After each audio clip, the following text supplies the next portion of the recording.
Hello everyone, তো চলে এসেছি আরেকটা ছোট্ট মিনি ব্লগ ভিডিও নিয়ে। তো আমি আজকে বসেই ছিলাম ঘরে, কারণ আজকে আমাদের নিমন্ত্রণ ছিল বউ ভাতের। তারপরে দেবরদিদি ফোন করে বললো একটু হেয়ারের কাজ আছে যেতে, তারপরে চলে গেছিলাম। তারপরে এত ফিরতে লেট হয়ে গেছে, তাই জন্য আমি বাড়িতে আমার যা ননদ বসেছিল ওদেরকে সেভাবে রেডি করতে পারিনি। তাও অনেকটা চেষ্টা করেছি, আর নিজেও খুব কষ্ট, ভীষণ তাড়াতাড়ি রেডি হয়েছি। প্রায় বলতে গেলে 20 মিনিট বা 25 মিনিটের মধ্যে পুরো রেডি হয়েছি। দেখো কেমন লাগছে, এত তাড়াতাড়ি করে সাজুগুজু করেছি, কিন্তু ভালোই হয়েছে। তারপরে দেখো এখানে গিয়ে ছবি তুলছিলাম আমি আর আমার যা দুজন মিলে।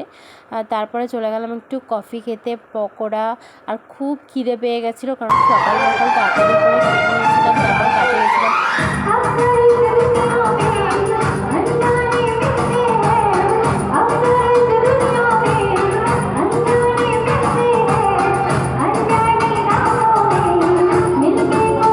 আর একটু আগে যার গান শুনলে, ও আমার আর একটা যা হয়, ওর বাড়ি বর্ধমান। ও খুব সুন্দর ওর গানের গলা। আর দেখো তারপরে একটু ঘুরে ফিরে ফটো তুলে খেতে বসে গেছি। মেনু কার্ডটা তোমাদের সাথে শেয়ার করলাম।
তো দেখো বর বউ নাচ করছিল, আর ফিরতে অনেক রাত হয়ে গেছিলো। তো চলো টাটা।